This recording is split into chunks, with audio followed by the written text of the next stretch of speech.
On our wedding anniversary, my husband turned to me in front of everyone, looked straight into my eyes and said, "I wish I'd never married you." Something inside me shattered in silence. The next morning I didn't argue or cry. I packed my truth, emptied the accounts, sold the house and disappeared without looking back. "Kennedy, I wish I'd never married you." My husband spoke those words into a microphone at our 5th anniversary party, his voice steady and clear so every guest at the Greenbrier estate could hear him perfectly. The champagne stopped flowing. The jazz band fell silent mid-song. 100 faces turned toward us with expressions ranging from shock to pity to barely concealed satisfaction.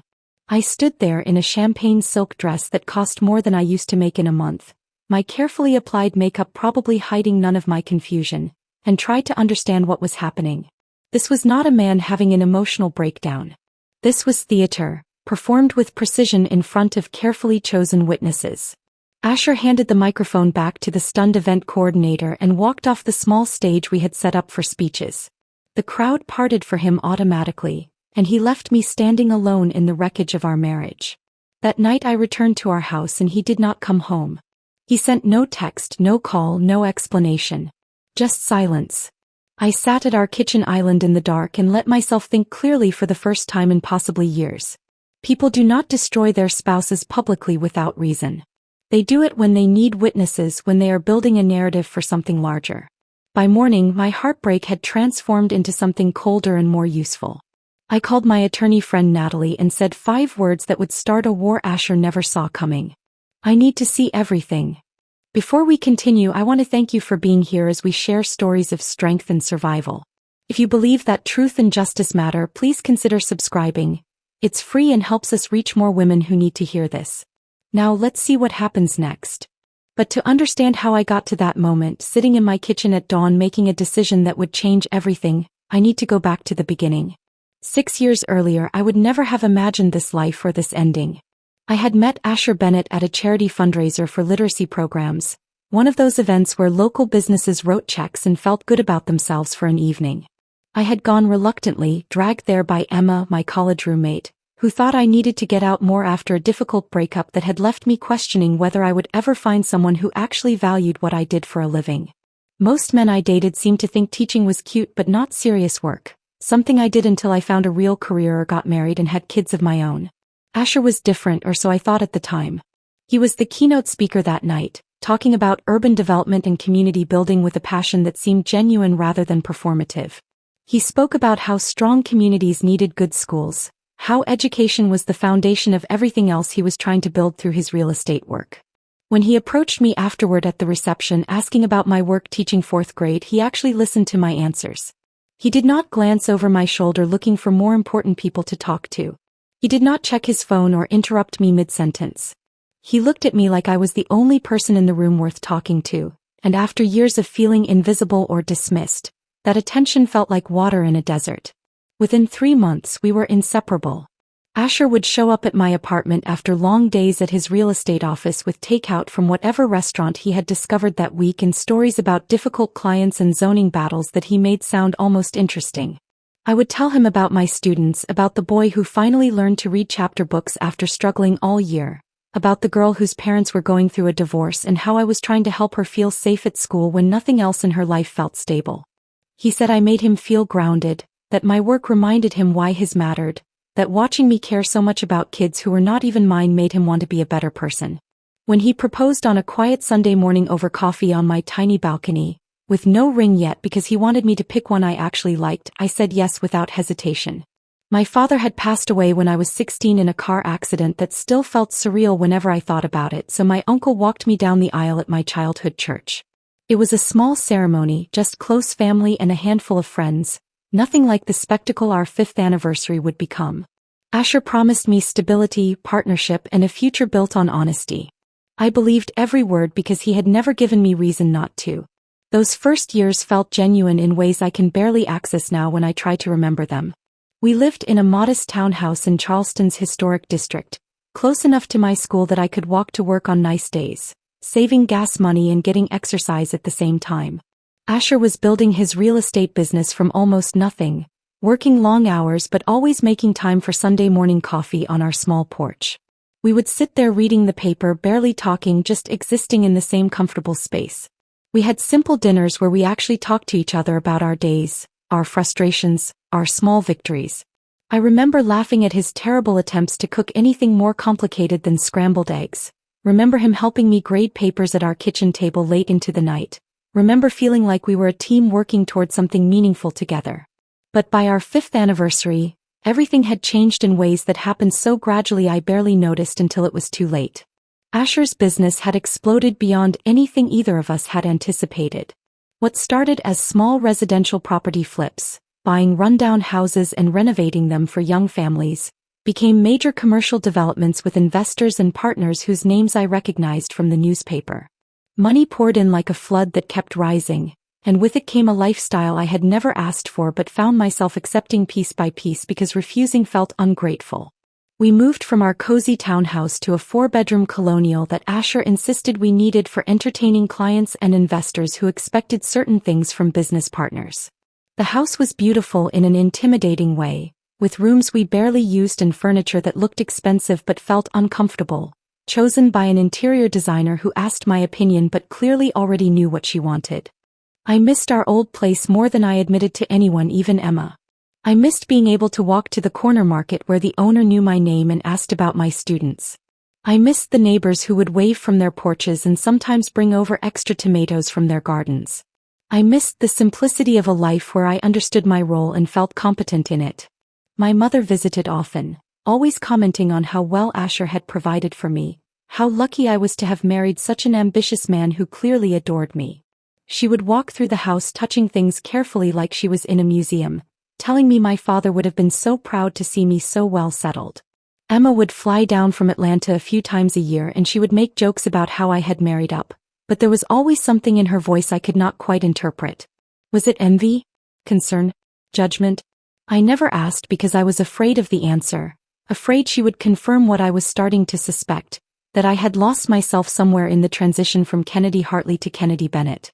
I started feeling like I was playing a role in someone else's life, attending galas in dresses I would never have chosen, smiling for photographs beside people whose names I forgot immediately after being introduced. I made small talk about things I did not care about with people I would never see again, discussing vacation homes and investment strategies and charity boards while internally wondering if anyone else at these events felt as fake as I did. But I told myself this was normal, that this was what marriage evolution looked like, that all couples went through phases of adjustment as their circumstances changed. I told myself I was being selfish for missing our old life when so many people would be grateful for what I had.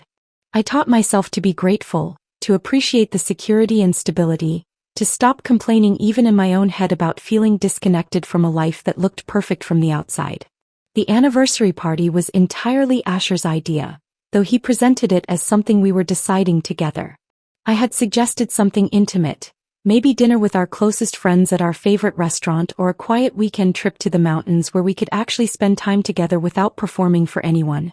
But Asher insisted we needed to celebrate at the Greenbrier Estate, the most exclusive venue in Charleston, with a guest list that kept growing every time we discussed it. 30 people became 50, then 70, then nearly 100 by the time we finalized the invitations. He said it was important for his business reputation, that people in our position were expected to do certain things, to be seen in certain ways. When I pushed back gently, suggesting that our anniversary should be about us rather than his business contacts, he looked hurt and said he wanted to celebrate me, to show everyone how proud he was of our marriage. That shut down my objections effectively because what kind of wife complains about her husband wanting to celebrate their relationship publicly? So I spent weeks helping plan every detail even though event coordinators were handling most of the actual work. The menu required multiple tastings. The flowers needed to complement the venue's architecture. The seating arrangements had to account for complex business relationships I did not fully understand, keeping certain people apart while strategically placing others together. My mother was thrilled, telling everyone in her bridge club about the elegant celebration her daughter was having, finally living the kind of life she had always hoped I would achieve. Emma called it excessive when I told her about the plans, but she agreed to fly in with her new boyfriend, though I could hear the reservation in her voice. The night before the party, I stood in our bedroom trying on the champagne silk dress Asher had insisted I buy from a boutique where I would never normally shop, And for just a moment I felt a wave of disconnection so strong it made me physically dizzy. The woman in the mirror looked like she belonged at the Greenbrier estate. She looked like someone who attended charity galas and knew which fork to use for each course and never worried about money. She looked successful and settled and exactly where she should be. But I did not recognize her. I could not remember the exact moment when I had stopped being Kennedy Hartley, the fourth-grade teacher who bought her clothes at Target and considered takeout pizza a special treat. When had I become Kennedy Bennett, the real estate developer's wife who owned multiple expensive dresses and worried about seating arrangements and made small talk with people whose lives bore no resemblance to my own? I touched my reflection in the mirror, pressing my palm against the cold glass, and felt nothing. I should have listened to that feeling. I should have trusted the part of me that knew something was fundamentally wrong. But I did not. Instead, I smoothed down the expensive dress, practiced my smile until it looked natural, and prepared to celebrate a marriage I thought was real but was about to discover had been built on lies I never saw coming. The evening had started exactly as planned, which made what came next feel even more surreal. Emma had told stories about our college days that made everyone laugh, reminding the room of when I could barely afford ramen and dreamed of traveling the world on a teacher's salary. Marcus, Asher's business partner, had raised his glass with words about dedication and partnership, about how Asher always credited me with keeping him grounded. My mother had stood with genuine tears in her eyes, talking about how proud my father would have been to see me so happy and settled, so loved by a man who clearly cherished me. I had felt genuinely moved listening to her, thinking maybe I had been wrong to feel disconnected from this life. Maybe this elegant celebration at the Greenbrier estate was exactly where I was supposed to be. Asher had sat beside me throughout all the speeches, his hand resting on mine in what everyone interpreted as affection, his smile perfect and warm for the room full of guests. When he stood to take the microphone, I expected something sweet and predictable. Maybe a joke about how I put up with his long work hours, maybe thanks for being patient with his ambitions, maybe some sentimental story about the moment he knew he wanted to marry me. The room fell silent in that expectant way crowds do when they are waiting for something heartwarming, everyone turning toward us with faces ready to laugh or cry or both. I was smiling up at him, probably looking like the devoted wife in a romantic movie, completely unprepared for what was about to happen. Asher looked directly at me with an expression I had never seen before on his face. His blue eyes were cold, calculating, completely empty of any warmth or recognition. For a split second I genuinely thought something was medically wrong with him. Maybe he was having a stroke or some kind of neurological event that was changing his personality in real time. But his voice was perfectly steady when he spoke, projecting clearly to every corner of the ballroom with the same controlled tone he used for business presentations. "Kennedy," he said, and I remember thinking his tone sounded wrong, like he was addressing a stranger or a business rival rather than his wife. The way he said my name had no affection in it, no history, nothing that acknowledged the 6 years we had spent building a life together. Then came the words that would replay in my mind thousands of times over the coming months. "I wish I'd never married you." They hung in the air like smoke from a gun, visible and poisonous and impossible to take back. My brain simply could not process what my ears had heard. The words did not make sense in this context at our anniversary party, surrounded by everyone we knew. I actually smiled at first, waiting for the punchline for him to laugh and say he was joking in some bizarre way I did not understand yet. But he just stood there, microphone in hand, watching me with something that looked disturbingly close to satisfaction, like he was pleased with my confusion. The silence that followed felt suffocating, pressing down on the room like physical weight. I could hear someone's breath catch sharply. A glass being set down too hard, the crystal ringing out. The rustle of expensive fabric as people shifted uncomfortably in their seats, not knowing where to look or what to do. The looks on everyone's faces confirmed this was actually happening, that I had not misheard or misunderstood. Emma's hand flew to her mouth, her eyes wide with shock and something else I could not quite identify. Was that pity? Or had she known something was coming? Marcus, who had been smiling warmly just moments before during his own toast, went pale and looked down at his plate like he physically could not bear to watch what was unfolding. My mother's face drained of all color in a way that scared me, her hand clutching her chest as if she was having a physical reaction to the words, as if they had hurt her as much as they hurt me. Asher's father, who had always treated me kindly and welcomed me into their family, closed his eyes and shook his head slowly in what looked like resignation or disappointment. The room fractured into a chaos of reactions. Gasps from different tables. Whispers starting immediately as people leaned toward each other. A few people actually stood up as if they were about to intervene somehow but clearly had no idea what intervention would even look like in this situation. The event coordinator stood frozen, microphone extended in her shaking hands, her professional training completely inadequate for whatever this was. And Asher simply handed the microphone back to her without another word, without explanation or apology or acknowledgement of what he had just done. He walked off the small stage we had set up for speeches, and the crowd parted for him automatically, everyone too stunned to move or speak or stop him. He left me standing there alone in the wreckage of our marriage, in front of 100 witnesses who would tell this story for years to come. I did not chase after him, though part of me wanted to demand an explanation right there in front of everyone. But something inside me went very quiet and very cold in that moment, like a switch had been flipped. Some survival instinct took over that I did not know I possessed. I stood up slowly, deliberately, and smoothed my champagne silk dress with hands that were somehow steady despite everything. I turned to face the room full of people who had just witnessed my complete humiliation, all of them staring at me with expressions ranging from horror to pity to what looked disturbingly like entertainment. I apologize for the disruption, I heard myself say, my voice surprisingly calm and clear. Please enjoy the rest of the evening. It was completely absurd. I was apologizing for my own public destruction, giving people permission to stay and eat the expensive food we had paid for while my marriage imploded in real time. But I could not think of anything else to do or say that would give me back any measure of control over this situation. So I walked through the ballroom with my head up, maintaining whatever dignity I could salvage, past tables of guests who suddenly found their plates fascinating and could not meet my eyes. I walked past the jazz band that had stopped playing mid-song, their instruments hanging silent and useless. Past the elaborate flower arrangements that had taken the florist 3 hours to install that afternoon, chosen specifically to complement the venue's architecture. Past the dessert table we had spent an hour selecting from the catering menu. Every detail of this party that I had helped plan for weeks now felt like a cruel joke. Emma caught up with me in the marble hallway outside the ballroom, grabbing my arm with enough force to stop me. Kennedy, what just happened? What did he mean? Did you know he was going to do that?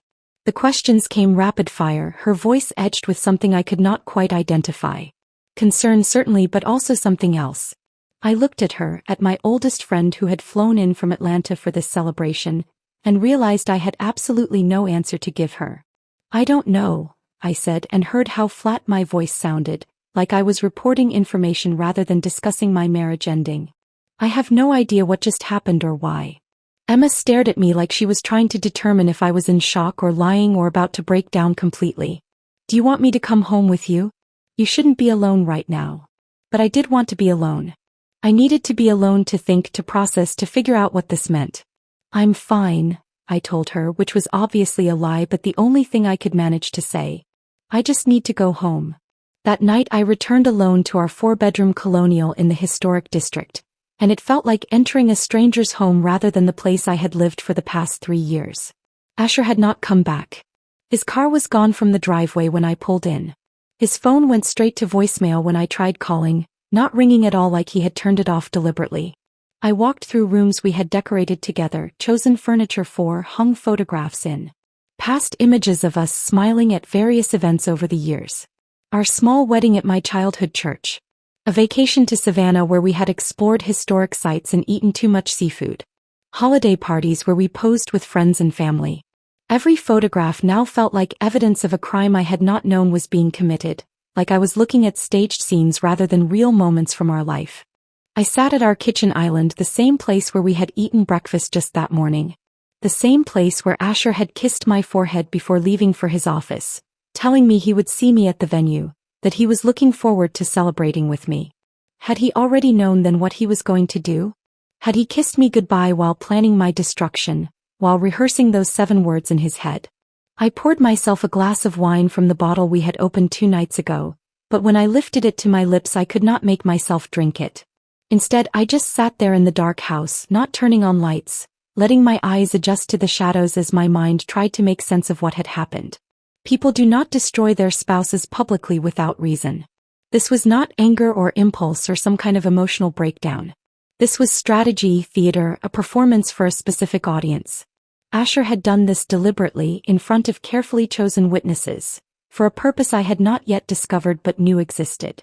He was building a narrative, creating a story that would serve some larger plan I could not see yet. By the time the sun started to rise, casting gray light through our kitchen windows, my shock had transformed into something sharper and more useful. Not sadness or heartbreak, though those would come later. What I felt was determination, cold and clear and focused. I needed to understand why this had happened. I needed to see everything I had been missing. The morning after the anniversary, I called Natalie Park before the sun had fully risen. My hand shook slightly as I dialed her number, though whether from exhaustion or adrenaline I could not say. Natalie and I had been friends in college back when she was pre-law and I was studying education, and we had stayed in loose touch over the years. She had gone on to become a divorce attorney in Atlanta, the kind people hired when their marriages ended badly and they needed someone who would fight without mercy. We saw each other maybe twice a year for lunch when she visited Charleston to see her parents, casual catch-up sessions where we talked about work and life and avoided anything too heavy. But Natalie had always been sharp, observant, the kind of person who could see through facades and pretense in seconds. I needed that clarity now more than I had ever needed anything. She answered on the second ring despite the early hour. "I heard," she said before I could even speak. "Emma called me last night after the party. He was worried about you. I'm coming over right now." There was no discussion, no asking if I needed her, just the immediate decision that I would not face this alone. Within an hour, Natalie was at my door carrying her sleek leather portfolio and a bag of bagels from the place near her hotel that she knew I would not eat but had brought anyway because it gave her something to do with her hands. We sat at my kitchen table, the same table where I had sat in darkness just hours before, and I told her everything. Not just about the anniversary toast, though that was where I started. I told her about the past year of our marriage, details I had not consciously registered as problems until I spoke them aloud and heard how they sounded. The late-night phone calls Asher would take in his office with the door closed, his voice dropping to a murmur I could not quite hear through the walls. The business trips that had increased in frequency and duration over the past 18 months, taking him to cities I had never visited for meetings with people whose names changed every time he mentioned them. The way he had become distant and distracted even when we were in the same room, like his mind was always somewhere else working on problems he never shared with me.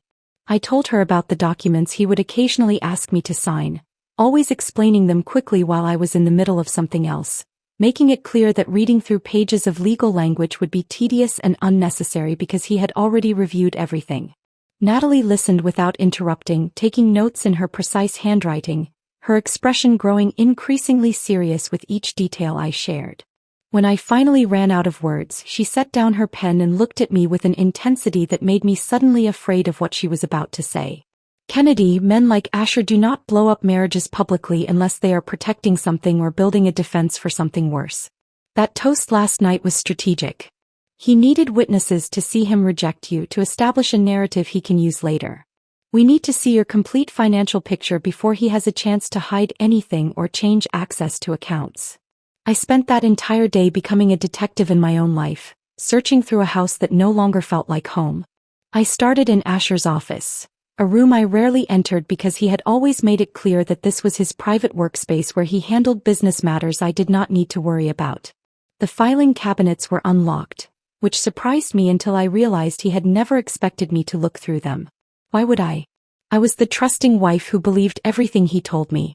I photographed documents with my phone, my hands moving mechanically even as my mind struggled to process what I was seeing. Bank statements for accounts I did not know existed. Investment portfolios with my name listed as co-owner on properties I had never heard of. Business contracts with signatures that looked like mine but that I had no memory of signing. I accessed our shared online accounts, screenshotting everything before passwords could be changed or information could be deleted. Our joint checking account told a story I had been too distracted to notice while living it. Systematic withdrawals over the past 4 months, $5,000 and $10,000 at a time, all labeled as business expenses or investment opportunities.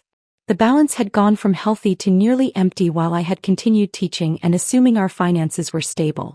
I found property deeds for investment real estate titled in my name with addresses in cities I had never visited. When I looked closely at the signatures on these documents, I felt my stomach drop. They looked exactly like my signature, the specific way I formed certain letters, the particular slant of my handwriting.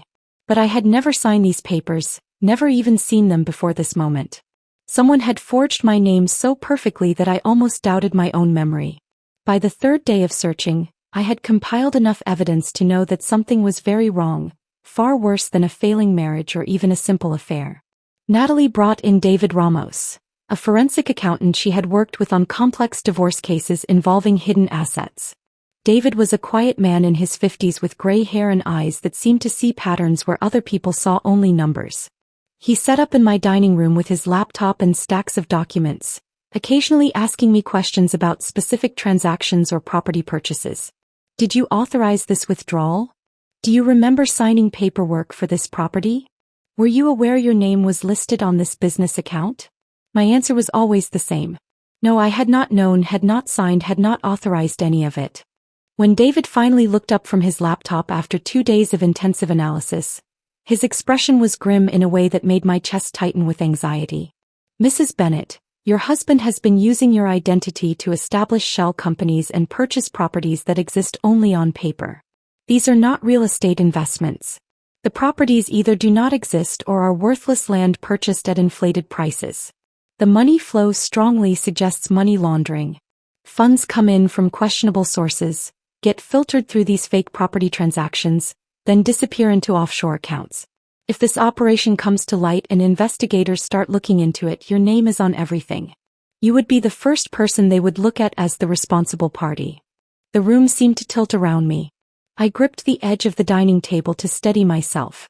While I had been teaching fourth graders how to do long division and worrying about lesson plans and parent-teacher conferences, my husband had been building a criminal enterprise using my identity as the foundation. How long has this been going on? I asked, my voice barely above a whisper. David's answer made everything infinitely worse. Based on the earliest documents I can find with your signature, at least 3 years. Possibly longer if there are accounts or properties I have not uncovered yet. 3 years. Our entire time in this house. Most of our marriage had been built on a lie I had been too naive or too trusting to see. The pieces started fitting together in a way that made me physically ill. I excused myself from the dining room and went to the bathroom, where I leaned over the sink and tried to breathe through the nausea. The anniversary toast was not about ending our marriage because Asher had fallen out of love with me or found someone else, though those might be true as well. It was about establishing a public narrative before whatever criminal operation he was involved in collapsed or came under investigation. By declaring me unstable and unwanted in front of 100 witnesses, Asher was creating the perfect story for when authorities came asking questions. Look at what she did to our marriage, he could say. Look at how erratically she behaved. Of course she was capable of financial crimes. Of course she was hiding illegal activities. I had no idea what she was doing behind my back. The unhinged wife who had destroyed their marriage would become the criminal wife who had destroyed her own life. The perfect scapegoat. When I returned to the dining room, Natalie was reviewing David's analysis with a lawyer's eye for detail and strategy. She looked up when I entered and her expression confirmed what I had already figured out. He's building your unreliability into the public record. When investigators eventually find your name on all these documents and accounts, he will claim you did everything behind his back. He will say he discovered your illegal activities and that is why the marriage fell apart so dramatically. You become the criminal, and he becomes the victim who was deceived by his own wife. I thought about the past 5 years of our marriage through this new and terrible lens. All those business trips where Asher insisted I stay home because the meetings would be boring and I would be more comfortable at our house. All those documents he had asked me to sign while I was distracted, explaining them so quickly I barely had time to read beyond the signature line. All those times he had praised me for being trusting, for not being the kind of suspicious wife who questioned his every move or demanded to see his phone or interrogated him about his schedule. I had thought those comments were compliments, signs of a healthy marriage built on mutual respect. Now I understood they were something else entirely. He had not been praising me. He had been grooming me, training me not to ask questions, shaping me into exactly the kind of wife who would never look closely enough to see what he was really doing. And I had let him, had believed every word, had been so grateful to be trusted that I never questioned whether that trust was being weaponized against me. I made a decision that surprised even Natalie. I was going to disappear before Asher could execute whatever final step he had planned. Not disappear in the sense of running away to some remote location and hiding, but disappear strategically by extracting myself from every financial tie that bound us together before he could trap me further or use those connections to drag me down with whatever was coming. When I told Natalie what I wanted to do, she studied me for a long moment before nodding slowly. That is smart. That is exactly what you should do. But we need to move fast and we need to do everything by the book so he cannot claim you are acting illegally or irrationally. Natalie explained my legal rights with the precision of someone who had fought these battles many times before. As co-owner of our house, I had every right to sell it even without Asher's immediate consent since both our names were on the deed. As joint account holder, I was entitled to half of everything in our shared accounts regardless of who had deposited the money originally. As someone whose identity had been stolen and used for criminal purposes, even by my own husband, I had the right to protect myself from further damage. We worked methodically over the next several days, treating my extraction like a military operation that required careful planning and flawless execution. First, I withdrew my legal share from our remaining joint accounts before they could be frozen or emptied by Asher once he realized what I was doing. I went to the bank in person, sat across from a manager who clearly wanted to ask questions about the large withdrawal but was professionally obligated not to, and transferred exactly half of the remaining balance to a new account I had opened at a different bank entirely. It was not nearly as much money as should have been there given what I knew about Asher's business success, which confirmed that he had already moved most of our liquid assets somewhere I could not access them. But what remained was enough to give me options and independence. Then I contacted a real estate agent Natalie trusted, a woman named Patricia who specialized in quick sales and had seen enough divorces to know better than to ask invasive questions. I explained that I needed to sell our house as quickly as possible, that I was co-owner with full legal right to initiate the sale, and that speed mattered more than getting the absolute highest price. Patricia walked through the house making notes and taking photographs while I watched, feeling strangely detached from rooms I had lived in for 3 years. She assured me that properties in our neighborhood were selling within days in the current market, especially houses as well-maintained as ours. I can have this listed by tomorrow morning, she said. And I would be surprised if we do not have offers by the end of the week. Asher tried to call me twice that week. Both times I watched his name appear on my phone screen and felt absolutely nothing. No urge to answer, no curiosity about what he might say, no lingering affection or hope that he would somehow explain everything in a way that made sense. I let both calls go to voicemail and he left no messages. He sent one text message 3 days after the anniversary party. We need to talk about the house situation. The phrasing told me everything. Not we need to talk about us, or we need to talk about what happened, but specifically about the house situation, which meant he had already been notified that I had listed the property for sale. I blocked his number without responding. Whatever he had to say no longer mattered to me. My mother called daily, increasingly frantic with worry and confusion, asking me to explain what was happening and why people were calling her with questions about my marriage and rumors about the anniversary party. I could not tell her the truth yet. How could I explain that her successful son-in-law, the man she had praised for providing so well for me, was a criminal who had been using me as cover for years? How could I tell her that every document with my forged signature, every illegal property transaction, every dollar laundered through fake real estate deals was designed to make me the scapegoat when everything collapsed? Mom, I need you to trust me right now, I said during one of these calls, hearing the exhaustion in my own voice. I cannot explain everything yet, but I promise I am doing what I need to do to protect myself. Please just trust me. She did not understand, but she eventually stopped pushing for answers I could not give. The house sold in 3 days to a cash buyer who asked no questions and wanted to close as quickly as legally possible. I took my half of the proceeds immediately, nearly $200,000 that I transferred to the new account Asher knew nothing about. It was more money than I had ever seen in one place in my entire life, more than I had earned in years of teaching combined. I felt no guilt about taking it. This money represented 5 years of my life, 5 years of being manipulated and used, 5 years of having my identity stolen piece by piece while I remained oblivious. If anything, I was owed far more than half of one house sale. Natalie helped me extract myself systematically from every shared credit card, every joint investment account, every tangled financial thread that connected me to Asher. It felt like performing surgery on my own life, carefully cutting away diseased tissue to save what remained healthy. Each account I closed, each card I canceled, each connection I severed felt like reclaiming a small piece of myself that he had taken. Emma called several times during this period, worried about me and asking if I needed her to fly back down from Atlanta. I put her off with vague reassurances that I was handling things and working with an attorney. Something about her reaction at the anniversary party continued to bother me in ways I could not fully articulate. The pity in her eyes had looked too prepared, too knowing, like she had been expecting something bad to happen rather than being genuinely shocked by it. I filed that observation away for later examination, focusing on the immediate crisis of protecting myself legally and financially. Then I hired Marcus Cole, a private investigator Natalie recommended with unusual enthusiasm. Marcus was ex-FBI, now working private cases after retiring from the bureau, specializing in financial fraud and infidelity investigations. He was expensive, requiring $5,000 upfront before he would even begin working, but Natalie insisted he was worth every penny.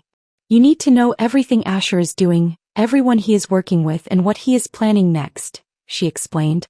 Marcus can find things that would take us months to uncover through legal channels and we do not have months. I met Marcus at his office downtown, a deliberately unremarkable space with minimal decoration and a wall of filing cabinets that probably contained secrets about half the city. He was in his early 60s with gray hair and the kind of face that people forgot immediately after meeting, which I suspected was exactly how he preferred it. He listened to my entire story without showing much reaction, occasionally jotting notes on a legal pad but mostly just watching me with eyes that seemed to catalog and analyze every detail. When I finished, he asked one question. Do you want to know everything even if it hurts? Because I will find things you do not expect and some of them will be painful. Are you prepared for that? I did not hesitate. Everything. I need to know everything. Marcus worked with impressive speed. Within a week, he had surveillance photographs of Asher meeting with a man named Vincent Torres at various locations around Charleston. Restaurants where they sat in back corners speaking in low voices. Construction sites where they walked through unfinished buildings pointing at blueprints. What appeared to be an abandoned warehouse near the port where they met late at night with other men I did not recognize. Marcus provided background research showing that Torres had a questionable history in real estate investment with suspected but unproven ties to organized crime. Multiple properties that existed only on paper. Business deals that left trails of bankruptcies and angry investors. The kind of man that legitimate businesspeople avoided unless they had no choice or were involved in something equally illegitimate. But Marcus found something else. Something that cut deeper than the financial crimes and the money laundering and the forged documents. He found evidence of an affair. He showed me photographs of Asher entering a boutique hotel downtown with a woman I recognized immediately. Sienna Caldwell, a junior associate at his development firm. Young, ambitious, beautiful in that polished way that came from expensive salons and personal trainers. Marcus had timestamps showing they had been meeting at this hotel every Tuesday and Thursday afternoon for over a year. Always checking into the same room under a fake name that Marcus had somehow discovered. More than 50 meetings, a pattern so established it had become routine. He had also recovered text messages through methods he did not fully explain but assured me were legal enough to use if needed. I read them on his laptop screen, sitting in his spare office chair, each message landing like a small, precise knife wound. Once Kennedy is out of the picture, we can finally be together properly, Sienna had written 3 months before our anniversary. She's too trusting to see any of this coming, Asher had replied. By the time she realizes what's happening, it'll be too late. I stared at those particular words for a long time. Too trusting. He had said it like it was a character flaw, like my belief in him had been a weakness he exploited rather than a reasonable response to years of careful deception. Marcus watched me carefully, probably trying to gauge whether I was going to break down or fall apart. Are you okay? He asked finally. I surprised myself by laughing, a short bitter sound that did not contain any actual humor. I'm better than okay, I said, hearing how my voice had changed over the past week, becoming harder and colder. I finally understand exactly what I'm dealing with. With Marcus's evidence spread across his desk and David's financial analysis open on my laptop, I started to see the complete picture of Asher's plan with a clarity that was both illuminating and nauseating. He had been using my name and identity to launder money through fake real estate deals with Vincent Torres for at least 3 years, Possibly longer if there were transactions we had not yet uncovered. Sienna was not just his mistress, not just the other woman in some conventional affair. She was actively involved in the financial side of their operation, handling paperwork and managing accounts, her name appearing on internal documents Marcus had obtained through sources he would not identify. The affair and the fraud were intertwined so completely they could not be separated, two crimes running parallel and supporting each other. Asher's long-term plan became crystal clear as I studied the timeline we had constructed. When the operation inevitably collapsed or came under investigation, my name would be on all the documents that mattered. The property deeds, the business registrations, the bank accounts, the loan applications. He would claim I had done everything behind his back, that he had discovered my illegal activities and been horrified, that the stress and betrayal had destroyed our marriage. The anniversary toast was his opening move in this strategy, establishing in front of 100 witnesses that I was unstable, that our marriage had ended badly and publicly, that I could not be trusted. Any protest I made afterward would sound exactly like the desperate lies of a guilty person trying to shift blame. It was elegant in its cruelty, a plan that had probably been years in development. I made copies of everything we had gathered, treating each document like it was evidence in a trial that had not yet begun but inevitably would. Multiple copies stored in multiple locations because I had watched enough crime dramas to know that evidence could disappear or be destroyed. One complete set went to Natalie, stored in her office safe alongside other sensitive client materials. Another set I gave to my uncle, my father's younger brother who had walked me down the aisle at my wedding and who I knew would protect these documents with his life if necessary. He asked no questions when I appeared at his door with a sealed box, just pulled me into a hug and promised that nothing would happen to whatever I was entrusting to him. A third complete set I uploaded to a secure cloud storage account, the kind that required multiple authentication steps and would notify me immediately if anyone tried to access it. I was methodical and careful, treating this like the war it had become. Every document was labeled, dated, cross-referenced with other pieces of evidence. I created spreadsheets tracking money flows, timelines showing when specific crimes had occurred, networks mapping the connections between Asher, Torres, Sienna, and the various shell companies they had established. It was exhausting work that consumed every evening for more than a week, but it also felt empowering in a way I had not experienced in years. I was no longer the passive wife who signed documents without reading them. I was building something that could protect me and potentially bring down the people who had tried to use me as a shield for their crimes. Natalie arranged a consultation with a former federal prosecutor she knew, someone who could tell us whether we had enough evidence to approach authorities or whether we needed to gather more before making any moves. The prosecutor was a woman named Catherine Vale who had left the government to work in private practice, handling white-collar criminal defense for clients who could afford her substantial fees. She agreed to review our evidence as a favor to Natalie, charging nothing for the initial consultation but making clear that if this went further she would need to be retained properly. Catherine spent 3 hours in Natalie's conference room reviewing everything we had compiled. She made notes on a legal pad, occasionally asking questions about specific transactions or requesting clarification about dates and amounts. She examined the forged signatures on documents, comparing them to my actual signature on my driver's license and other legitimate papers. She read through the text messages between Asher and Sienna, her expression remaining professionally neutral even when the content turned explicit or particularly cruel. When she finally looked up, setting down her pen with deliberate care, her expression was serious in a way that made my stomach tighten with anticipation. "This is substantial," she said, and I felt something release in my chest that I had not realized I was holding. "This is federal-level fraud, money laundering, identity theft. If you take this to the FBI, they will investigate. I have no doubt about that. The evidence you have compiled is better than what most agents start with when they open cases." She paused and I knew there was a qualification coming. "But you need to understand what you are starting. Once you go to federal authorities with this information, there is no going back. Your husband will know you are the source. He may come after you legally, hiring attorneys to claim you are lying or unstable. He may come after you financially, trying to freeze assets or claim you owe him money. And given his connections with Torres, who has documented ties to people who do not solve problems through legal channels, he may come after you in ways that are more directly dangerous." The warning hung in the air between us. Natalie reached over and squeezed my hand, a gesture of support and solidarity. I thought about what Catherine was really asking me. Was I prepared to put myself in the crosshairs? Was I prepared to potentially spend months or years fighting legal battles and watching over my shoulder? The answer came more easily than I expected. He already destroyed my life, I said quietly. He stole my identity, forged my signature on criminal documents, had an affair while planning to frame me for his crimes. What more can he do to me that he has not already done? At least if I fight back, I have a chance. If I do nothing, I become exactly what he tried to make me. A victim who was too afraid or too weak to save herself.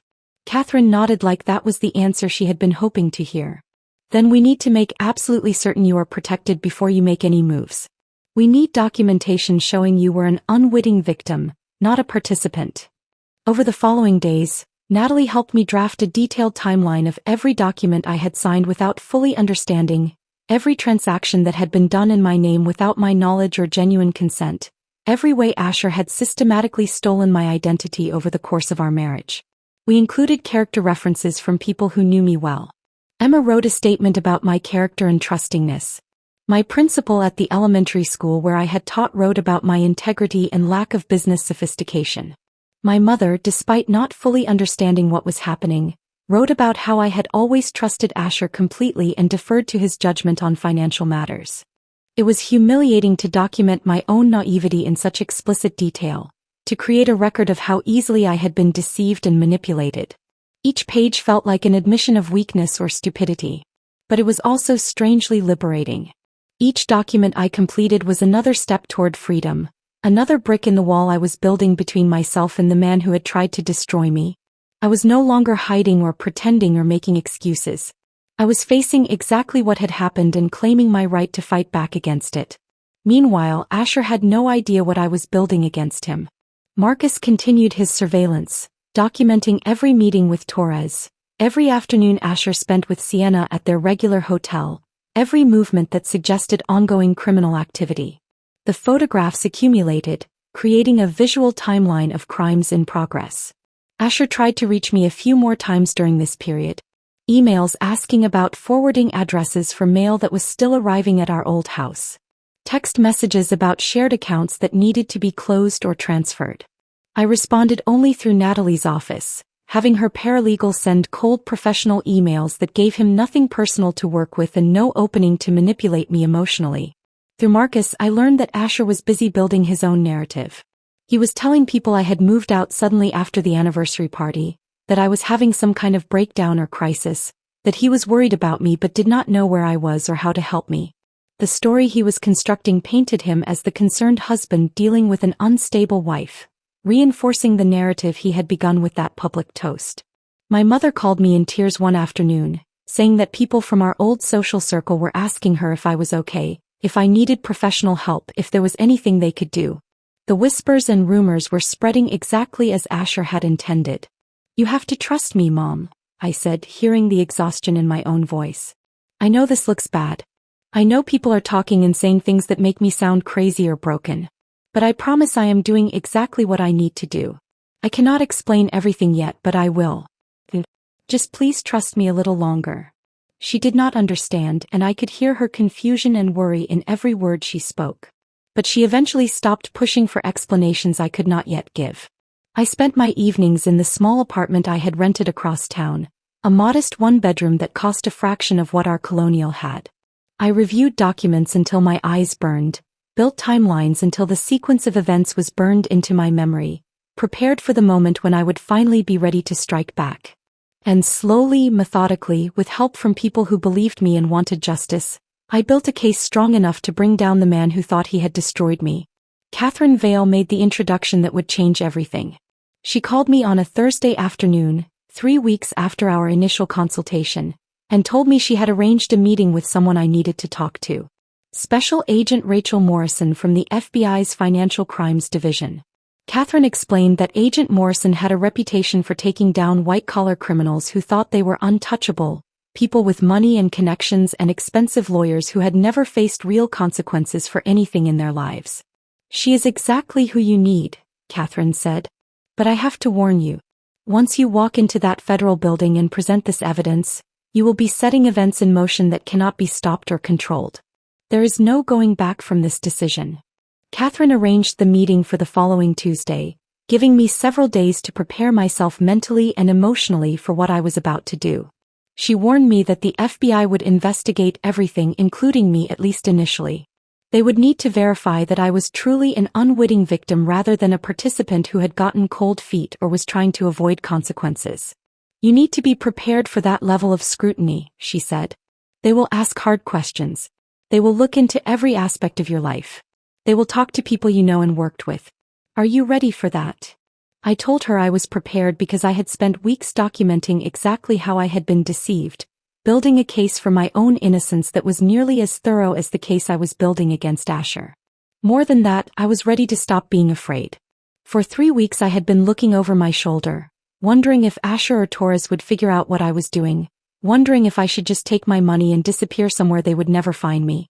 But running felt like letting them win, like confirming that I was exactly the weak and frightened person Asher had always believed me to be. The night before my meeting with Agent Morrison, I sat in my small apartment surrounded by boxes of documents and thought about the past 5 years of my marriage. I had been a good wife in every way I knew how to be.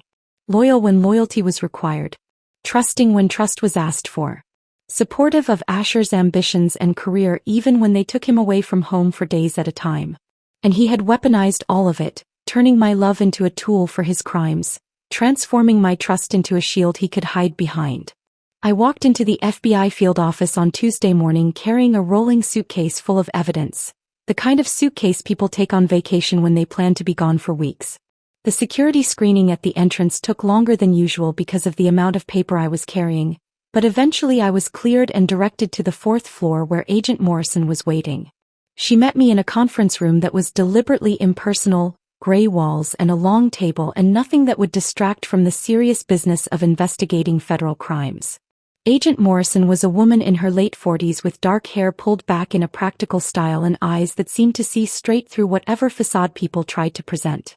She had the no-nonsense demeanor of someone who had interviewed hundreds of criminals and victims and witnesses and could tell within minutes which category any given person fell into. She gestured for me to sit and I did, setting my suitcase on the floor beside my chair. "Mrs. Bennett," she said, and I noticed she did not use my first name, maintaining professional distance. "Catherine Vale has told me generally why you are here, but I would like to hear the story directly from you. Start wherever you think I need to start and take your time. I am not going anywhere." So I told her everything, starting with the anniversary party because that was where my own understanding had begun. I described standing in that ballroom at the Greenbrier estate, hearing my husband tell 100 people he wished he had never married me, watching him walk away without explanation. I told her about the documents I had found in the following days, the forged signatures, the fake properties, the money being laundered through shell companies that existed only on paper. Agent Morrison listened without interrupting, occasionally making notes on a legal pad but mostly just watching me with an intensity that felt like being X-rayed. She was looking for tells, I realized, signs that I was lying or embellishing or leaving out my own involvement in whatever crimes had been committed. When I finished the overview of my story, I opened the suitcase and started laying out documents on the conference table in organized stacks. Bank statements showing systematic drainage of our joint accounts. Property deeds with my forged signature on properties I had never seen or heard of. Text messages between Asher and Sienna discussing their affair and their plans for my destruction. Surveillance photographs of Asher meeting with Vincent Torres at locations around Charleston. David's forensic accounting analysis showing exactly how money had been laundered through fake real estate transactions. Marcus's investigation reports documenting patterns of criminal behavior over multiple years. I had brought them everything Asher had done, packaged and organized and ready for prosecution. Years of fraud laid out in neat piles across a government conference table.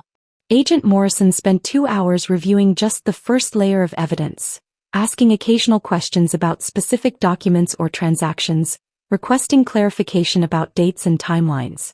When she finally looked up from the table covered in paper, her expression had shifted from professional interest to something more serious.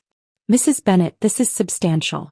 If everything you are showing me checks out, and I have no reason at this point to think it will not, we are looking at multiple federal charges. Organized fraud, money laundering, identity theft, potentially RICO violations given the Torres connection and what appears to be an ongoing criminal enterprise. But then Agent Morrison asked the question I had been dreading since Catherine first arranged this meeting. Why did you not come forward sooner? If these crimes have been happening for 3 years as your evidence suggests, why are you only bringing this information to us now? I had prepared for this question knowing it would come, but actually answering it was harder than I had anticipated. I had to explain that until the anniversary dinner I had not known any of this existed, that I had been a 4th grade teacher focused on lesson plans and parent-teacher conferences, not a business person who understood real estate transactions or money laundering schemes. I walked her through the timeline of my discovery, explaining how the public humiliation had triggered my investigation, how each layer of evidence I uncovered had revealed deeper and more disturbing crimes, how I had gradually realized that Asher was not just ending our marriage but setting me up to take the fall for years of criminal activity. Agent Morrison's skepticism was visible in her expression, the slight narrowing of her eyes that suggested she had heard similar stories from people who turned out to be lying. But as she reviewed the documentation of my ignorance, the character references from people who had known me for years, the testimony from Natalie about exactly when I had first learned about the fraudulent documents, the proof that I had immediately started extracting myself from shared accounts once I understood what was happening, her skepticism gradually shifted into something closer to belief. You could have run, she said finally, setting down the document she had been reading. You could have taken your share of the money from selling the house and disappeared somewhere we would never find you. A lot of people in your position would have done exactly that. Why did you not? I met her eyes steadily, wanting her to see that I meant every word I was about to say. He tried to destroy me. He used my name, my identity, my trust to commit crimes I knew nothing about. He forged my signature on documents that could send me to prison. He planned to let me take the blame for everything while he walked away with his mistress and started a new life built on money he stole. I want him to face consequences for what he did. Real consequences, not just a divorce settlement or some financial penalty he can afford to pay. And I want to make sure that no one else ever becomes collateral damage in his schemes, that no other woman has to sit in a conference room like this one explaining how her husband used her as a shield for his crimes. Agent Morrison studied me for a long moment, and I could almost see her making a decision about whether to believe me, whether to commit federal resources to investigating the case I was presenting. Then she asked one more question that would determine everything. Do you know where and when your husband is meeting with Torres next? If we are going to move on this, if we are going to catch them in the act rather than just investigating past crimes, we need current intelligence about their activities. Marcus had provided me with exactly that information, patterns he had observed over weeks of surveillance suggesting that Asher and Torres met every Friday evening at a waterfront property they claimed to be developing but which was really just another fake real estate deal designed to move money. I gave Agent Morrison the exact address, the time when meetings typically started, everything Marcus had observed about their patterns and habits. She made a call to someone else in the office, spoke in low tones I could not fully hear but which sounded urgent and operational. When she hung up, she turned back to me with an expression that was all business. If we move on this, it happens fast. We will need you to be available for testimony, for additional interviews and questions, possibly for weeks or months of investigation as we build the case. Your life is going to become very public. The media will cover this. People you know will find out everything. Are you prepared for that level of exposure? I thought about the alternative, staying silent and letting Asher win, living with the knowledge that he had gotten away with everything. I am prepared, I said, and felt the truth of those words settle into my bones. Agent Morrison nodded once, then extended her hand across the table. Her grip was firm and solid. Then let us bring him down, she said. The FBI moved with precision I had not anticipated. Agent Morrison's team spent the rest of that week building their case with methodical efficiency, verifying every piece of evidence I had provided, cross-referencing documents with federal databases, obtaining warrants from judges who needed to be convinced that probable cause existed for such a significant operation. I was not involved in most of this work, deliberately kept at a distance so that my presence would not compromise the investigation or give defense attorneys any opening to claim improper procedures. But Marcus kept me updated through Natalie, serving as an information bridge between my civilian world and the federal operation that was quietly gathering momentum. Asher was proceeding with business as usual, completely unaware that his entire operation was about to crumble. He was still meeting with Torres at various locations around Charleston, still spending Tuesday and Thursday afternoons at the boutique hotel with Sienna, still conducting himself with the confidence of someone who believed he was untouchable. Marcus's surveillance reports showed no change in behavior, no indication that Asher suspected anything was wrong. Why would he? His plan had worked perfectly so far. His unstable wife had disappeared after her public breakdown, exactly as he had predicted to everyone who asked. He was free to continue his criminal enterprise without interference. On Thursday afternoon, Marcus called with urgent news. The meeting was happening tomorrow, Friday evening, exactly as the pattern had predicted. "They are moving something big," Marcus said, his voice tight with the kind of excitement that came from seeing a long investigation finally reach its culmination. "Multiple vehicles are being arranged. What looks like document transfers based on the equipment being moved into the warehouse. Possibly cash, though I cannot confirm that without getting closer than I should. This is it. This is the culmination of whatever they have been planning." I passed the information to Agent Morrison immediately, calling her direct line and relaying everything Marcus had told me. She listened without interrupting, asked 2 clarifying questions about timing and vehicles, then told me she would call me back. She called back within an hour. "We are moving tomorrow. The operation is approved and teams are being briefed tonight. Do you want to observe?" The question caught me completely off guard. I had assumed I would learn about Asher's arrest after the fact, maybe get a phone call from Agent Morrison telling me it was done. "Is that allowed?" I asked, uncertain whether she was making a genuine offer or testing me somehow. "It is not typical," she admitted. "We do not usually invite civilians to observe active operations. But given that you built this case for us, given what he tried to do to you, I can arrange for you to watch from a safe distance if you want to. You would be in an unmarked vehicle well away from the action, but you would be able to see it happen. The choice is yours." I thought about it for maybe 10 seconds before saying yes. I needed to see it. I needed to watch the moment when Asher realized that everything he had built was collapsing, that the wife he had underestimated had been the architect of his destruction. Agent Morrison gave me instructions about where to meet her the following evening, warning me to tell no one where I was going or what I would be doing. "Operational security," she said. "If word gets out somehow, they might change their plans or not show up at all." Friday evening I sat in an unmarked vehicle 3 blocks from the waterfront property, Agent Morrison in the driver's seat beside me, both of us watching through binoculars as the sun set over Charleston Harbor. The vehicle was deliberately nondescript, a gray sedan that could have belonged to anyone, parked in a location that offered clear sight lines to the warehouse entrance while remaining far enough away to avoid detection. Agent Morrison had a radio earpiece connected to the teams positioned around the property, and I could occasionally hear fragments of communication, codes and call signs that meant nothing to me but clearly conveyed information to the agents involved in the operation. Asher's black SUV pulled up to the abandoned warehouse at exactly 7:15, right on schedule. Even from 3 blocks away, watching through binoculars that brought him into sharp focus, I could see his confidence in the way he moved. The casual authority in his posture as he stepped out of his vehicle and looked around the property. The complete lack of concern or caution that came from believing he was protected, that his plan was working perfectly. He thought his stupid trusting wife was somewhere across town dealing with her breakdown, probably crying and confused, while he built his empire on crimes she would eventually be blamed for. Vincent Torres arrived moments later in a black Mercedes that probably cost more than most people earned in a year. He parked beside Asher's SUV and emerged wearing an expensive suit, moving with the kind of controlled grace that suggested he had dealt with dangerous situations many times before. Then came Sienna in her silver sedan, looking nervous even from this distance, glancing around like she sensed something was wrong but could not identify what.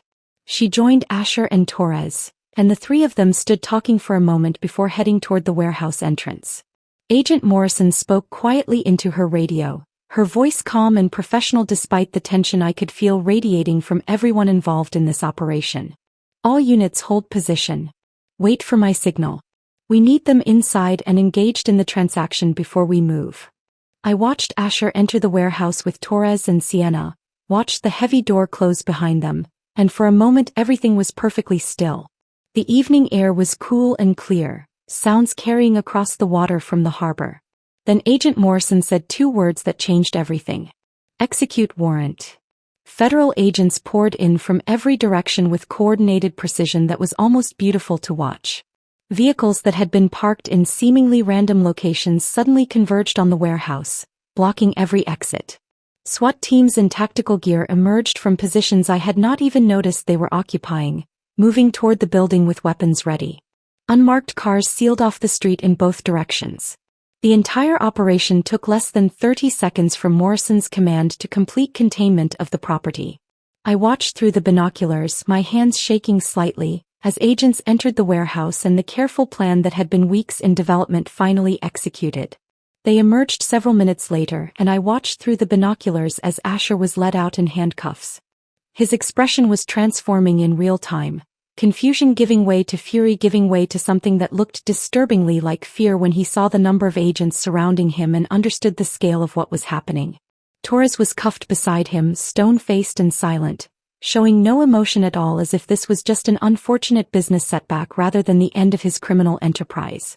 Sienna was crying, her perfect makeup running down her face in dark streaks, her hands shaking visibly as a female agent read her rights in a voice too distant for me to hear clearly. They were loaded into separate vehicles, standard procedure to prevent them from coordinating stories or destroying evidence. As the SUV carrying Asher passed near our observation position, I saw his face clearly for just a moment through the window. He looked smaller somehow, diminished, stripped of the confidence and authority that had always surrounded him like armor. No longer the successful real estate developer who commanded rooms full of investors. Just a man in handcuffs facing federal charges that would likely send him to prison for years. Agent Morrison turned to me, studying my face in the dim light of the vehicle's interior. "How do you feel?" she asked. It was the kind of question that probably had a standard answer, some expression of satisfaction or vindication that victims were supposed to feel when their abusers faced consequences. But I surprised myself with my answer, with the truth that came out before I could filter it into something more socially acceptable. Empty. I thought I would feel satisfied or victorious, but I just feel empty. Agent Morrison nodded like she had heard that response many times before, like it was more common than satisfaction. "Justice is not the same as healing," she said quietly. "Justice is just the first step. The hard work comes after." The media coverage started within hours, faster than I had expected. Local news first, breaking into regular programming with urgent graphics and breathless reporters. Then regional coverage as stations across the Southeast picked up the story. By midnight, national outlets were running segments about the Charleston real estate developer arrested in a multi-million-dollar fraud scheme. Asher's face was everywhere I looked. On television screens in the lobby of my apartment building. In newspapers that appeared on doorsteps the next morning. Across social media where people who had never met him shared the story with commentary ranging from shocked to smugly satisfied. The narrative he had tried so carefully to build about me, the unstable wife who had destroyed their marriage through her own erratic behavior, crumbled immediately when details of the federal charges became public. People who had pitied me at the anniversary party started calling and texting, apologizing for believing his lies, asking if I was okay and if there was anything they could do. Emma flew down from Atlanta the day after the arrest, showing up at my apartment with wine and apologies. "I should have known something was wrong," she kept saying, sitting on my small couch with tears in her eyes. "I should have questioned things more. I should have pushed you to tell me what was really happening." But even Emma had been fooled, had believed Asher's performance of the concerned husband dealing with an unstable wife. Everyone had been fooled. That was Asher's particular talent, making lies look like truth until the very moment they could no longer be sustained. My mother came to my apartment 2 days after the arrest, her face drawn with worry and guilt. She cried while apologizing for not understanding sooner, for pushing me to stay in a marriage that was destroying me from the inside. "I thought he was such a good provider," she said through tears. "I thought you were so lucky. I told you that so many times. I am so sorry." I held her while she cried, realizing that she had been deceived too, that everyone in my life had been characters in a fiction Asher had carefully constructed and maintained for years. The investigation took 3 months to complete, and during that time I gave testimony, answered questions, and slowly started to reclaim pieces of myself that I had not realized were missing. The legal process consumed enormous amounts of time and emotional energy. There were depositions where defense attorneys tried to poke holes in my story, suggesting I had known more than I claimed or had been complicit in ways I was hiding. There were court appearances where I had to sit in the same room as Asher, separated by tables and lawyers but still close enough to feel his presence like a weight pressing down on my chest. There were constant questions from prosecutors preparing their case, going over the same ground repeatedly to ensure every detail was correct and consistent. Asher was charged with 14 federal counts including fraud, money laundering, and identity theft. Vincent Torres faced even more charges related to his organized crime connections, including racketeering and conspiracy charges that carried mandatory minimum sentences. Sienna cooperated with prosecutors almost immediately, providing additional evidence and testimony in exchange for a reduced sentence and immunity from some of the more serious charges. Her cooperation confirmed details about the operation that I had only been able to piece together from documents and surveillance. She described how Asher had recruited her into the scheme gradually, starting with small tasks that seemed legitimate before slowly revealing the true nature of what they were doing. The legal process was exhausting in ways I had not anticipated. Not just the time commitment or the emotional toll of reliving everything repeatedly, but the way it forced me to examine every aspect of my marriage and question every memory I had believed was real. But through it all, I felt increasingly free rather than increasingly burdened. Each day in court was another day Asher saw me standing upright and unbroken, refusing to be the victim he had tried to create. I dressed carefully for each appearance, wearing simple professional clothing that projected competence and stability rather than the expensive designer items I had worn during our marriage. I answered every question clearly and directly, never becoming defensive or emotional even when defense attorneys tried to provoke me into reactions that would make me seem unreliable. Natalie stayed with me through the entire process, attending depositions and court appearances, helping me prepare for testimony, talking me through difficult moments when the weight of everything threatened to overwhelm me. One evening after a particularly brutal deposition where Asher's attorney had spent 3 hours trying to suggest I had been aware of the fraud all along, Natalie and I sat in her office drinking coffee that had gone cold hours earlier.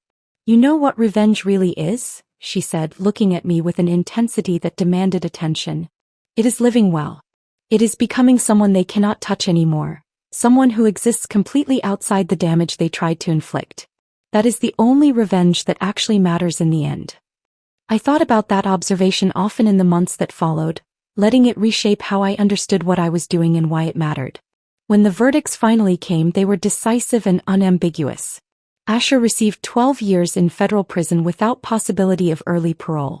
Torres received 15 years on multiple counts. Sienna received 5 years and was permanently barred from working in real estate or any financial services capacity.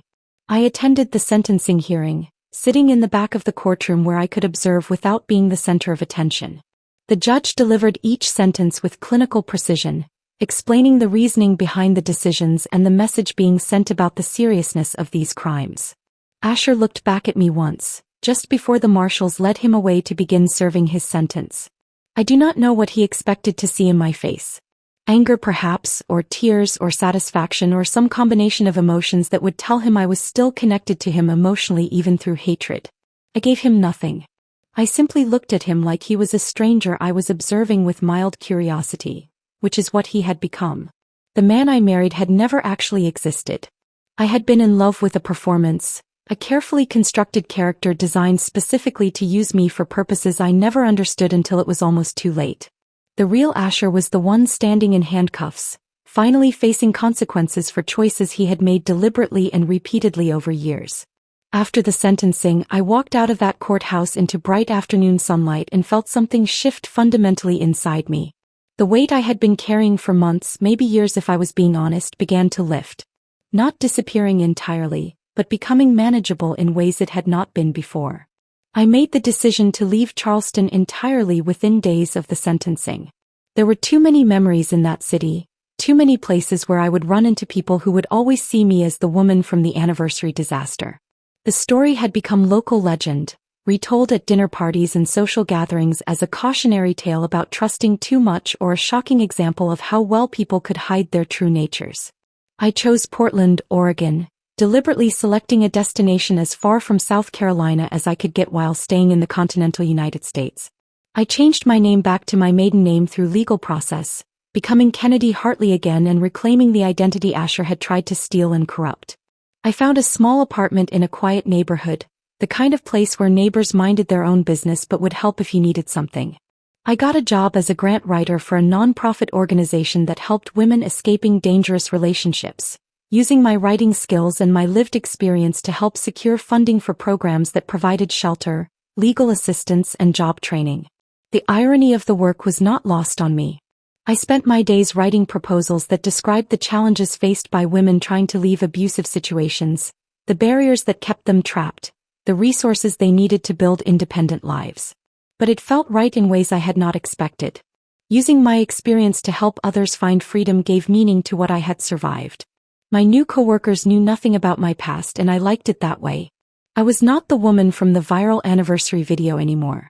I was just Kennedy, someone who wrote grants and took walks along the Willamette River and was slowly learning what genuine peace felt like after years of performing a version of happiness I had never actually experienced.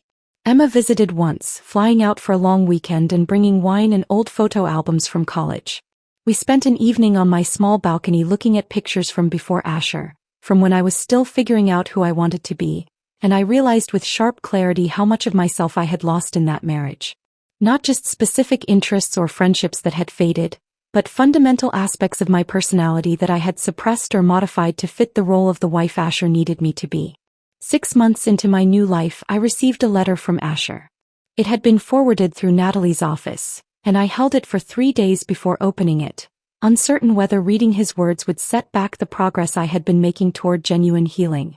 The letter was short, written in his precise handwriting on prison stationery. He did not apologize for what he had done. He did not take responsibility for the crimes he had committed or the ways he had used and betrayed me. Instead, he wrote about how I had betrayed him by going to the FBI, how I had destroyed his life and his future, how I would never understand the pressure he had been under or the impossible situations he had been trying to navigate. The letter was a masterpiece of deflection and self-pity, taking no ownership and assigning all blame to circumstances and other people.